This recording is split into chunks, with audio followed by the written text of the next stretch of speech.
Hello friends, welcome back to my channel Gautami Vantillu. Broccoli cutlet ఎలా చేయాలో ఈ వీడియోలో చూద్దాం. బ్రోకలీని ఈ విధంగా బ్లెండ్ చేసి ఒక బౌల్లోకి తీసుకోవాలి. ఇప్పుడు అదే బ్లెండర్లో ఒక ఆనియన్, పచ్చిమిర్చి, క్యారెట్ కూడా వేసి బ్లెండ్ చేసుకోవాలి. పన్నీర్ కూడా వేసి బ్లెండ్ చేసుకోవాలి. క్యారెట్, పన్నీర్ తురుమును కూడా మనం ఇందులో వేసుకొని ఇందులోనే 3 టేబుల్ స్పూన్ శనగపిండి వేసుకోండి. సరిపడ పెప్పర్, సాల్ట్, కొద్దిగా వామ్ వేసుకొని అంతా బాగా మిక్స్ చేసుకోవాలి. ఇక్కడ చూపిస్తున్న కన్సిస్టెన్సీలో రావాలి. ఇప్పుడు అన్ని కట్లెట్ షేప్ చేసుకొని ఒక ప్లేట్లో తీసి పక్కన పెట్టుకోవాలి.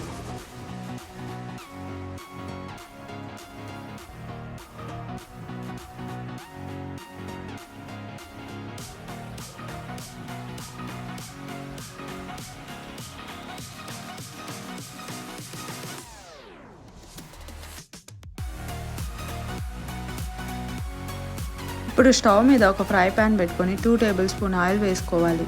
ఇప్పుడు ఇందులోనే మనం ముందుగా చేసుకున్న కట్లెట్స్ వేసి మూత పెట్టి ఒక 10 నిమిషాలు ఉడకనివ్వాలి. ఇప్పుడు లైట్గా ఆయిల్ అప్లై చేసుకొని ఇప్పుడు ఇంకో వైపుకు తిప్పుకొని మూత పెట్టి మరో 10 నిమిషాలు ఉడకపెట్టుకోవాలి.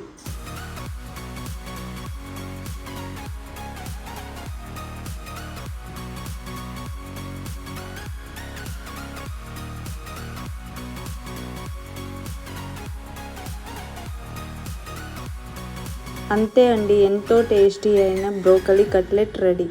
పిల్లలు చాలా ఇష్టంగా తింటారు. తప్పకుండా ట్రై చేయండి. టేస్ట్ అయితే సూపర్గా వచ్చింది. నా వీడియోస్ నచ్చినట్లయితే నా ఛానల్ని సబ్స్క్రైబ్ చేసుకోండి. నా వీడియోస్ మీ దాకా రావాలి అంటే పక్కనే ఉన్న బెల్ ఐకాన్ని క్లిక్ చేయండి. Thank you for watching.